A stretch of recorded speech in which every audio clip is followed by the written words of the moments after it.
Daily gym जाते हो, workout करते हो, लेकिन फिर भी बॉडी में पेन रहता है, स्टिफनेस रहती है, बॉडी टाइट रहती है। और कई लोगों को तो आपने देखा होगा जो डेली जिम जाते हैं लेकिन उनका जो बॉडी मूवमेंट है, चलने फिरने का तरीका कुछ इस तरह से हो जाता है, ऐसे चलते हैं। अब रीजन क्या है? इसका रीजन ये बिल्कुल नहीं है कि आप वर्कआउट डेली कर रहे हो उसकी वजह से ऐसा हो रहा है, नहीं। इसका जो असली रीजन है वो ये है कि जो बॉडी मोबिलिटी है वो कम हो गई है या फिर उस पर बिल्कुल भी काम नहीं किया जा रहा। तो इसीलिए आज हम बात करेंगे बॉडी मोबिलिटी के ऊपर, ये क्यों जरूरी है और इसको कैसे इंप्रूव किया जा सकता है।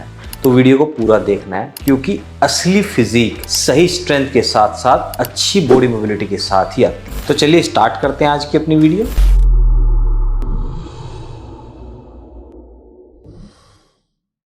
हेलो दोस्तों, welcome back to Powergenics. This is Vikas. तो जैसे कि आज हम बात कर रहे हैं बॉडी मोबिलिटी के ऊपर, तो सबसे पहले ये समझ लेते हैं कि मोबिलिटी होती क्या है। अब देखिए, कुछ लोग मोबिलिटी को समझते हैं कि स्ट्रेच कर लिया तो मोबिलिटी ठीक हो जाती है। नहीं, खाली स्ट्रेचिंग करना ही मोबिलिटी नहीं होता। अब देखिए, मोबिलिटी क्या होता है? मोबिलिटी होता है जॉइंट की स्ट्रेंथ के साथ मूवमेंट कंट्रोल। आप कितना डीप स्क्वाट लगा सकते हो, कितना इजी ऊपर नीचे उठ सकते हो। ओवरऑल बात यह है कि आप किसी भी मूवमेंट को या फिर किसी भी एक्सरसाइज को कितना इजी और इफेक्टिव तरीके से लगा सकते हो, इसी को कहते हैं मोबिलिटी। अब देखिए, आप कोई भी फिटनेस गोल लेके चल रहे हो, चाहे वेट गेन करना हो, चाहे फैट लॉस करना हो, मसल साइज बढ़ाना हो, कैलोरीज ज्यादा बर्न करनी हो, हर एक फिटनेस प्लान में मोबिलिटी मिसिंग रहती है। अब ये मिसिंग क्यों होती है? देखिए, मोबिलिटी एक्सरसाइज करना बोरिंग होता है, ये एक स्लो प्रोसेस है, इसमें कोई मजा तो आता नहीं, ना कोई ये फैंटेसी है। इसीलिए ज्यादातर लोग इसको स्किप कर देते हैं और जिसके रिजल्ट्स हमें क्या मिलते हैं? बॉडी में टाइटनेस और स्टिफनेस,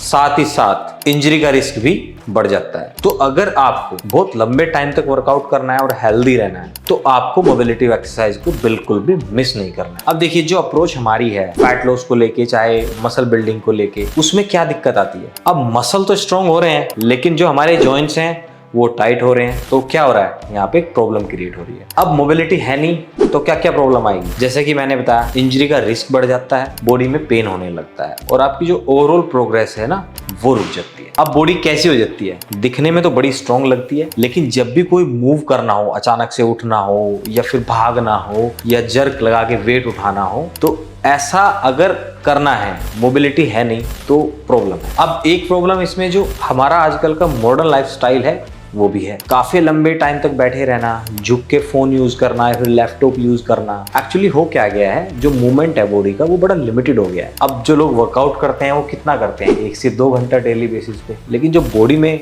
स्टिफनेस है वो कितने घंटे रहती है? 22 से 23 घंटे। अब लॉन्ग टाइम में मोबिलिटी के हमें क्या फायदे मिलते हैं ये जरूर समझ लो। हमारे जितने भी जॉइंट्स हैं वो हेल्दी रहते हैं, ये भी कह सकते हैं कि यंग रहते हैं, और जो बॉडी मूवमेंट है वो बिल्कुल स्मूथ हो जाता है, और जो बॉडी स्ट्रेंथ है उसका सही यूज होता है।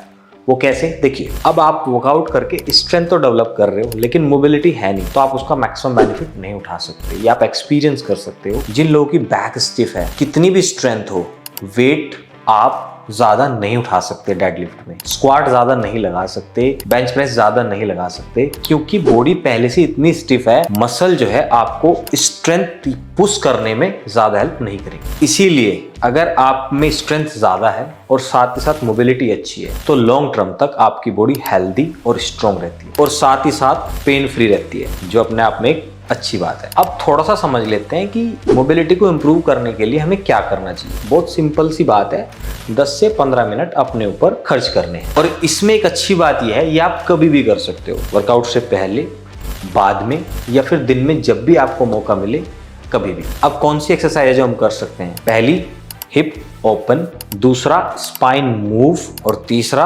Shoulder rotate. और ये सारी एक्सरसाइज आपको कंसिस्टेंट करनी है, तभी इसके रिजल्ट आएंगे। जैसे कि मैंने पहले बताया था कि ये जो प्रोसेस है मोबिलिटी वाला, ये थोड़ा स्लो है लेकिन बड़ा इफेक्टिव है। तो क्या समझे, बॉडी मोबिलिटी के बिना फिटनेस इनकम्प्लीट है। तो आज से स्टार्ट करें वर्कआउट के साथ साथ अपनी मोबिलिटी एक्सरसाइज और इसका पूरा बेनिफिट उठाएं और अपनी बॉडी को हेल्दी रखें। वीडियो पसंद आई है तो वीडियो को जरूर शेयर करें और चैनल को सब्सक्राइब करना ना भूलें। फिर भी आपकी कोई क्वेरी है तो आप हमें कमेंट कर सकते हैं, उसका रिप्लाई आपको जरूर मिलेगा। और अपना ध्यान रखें।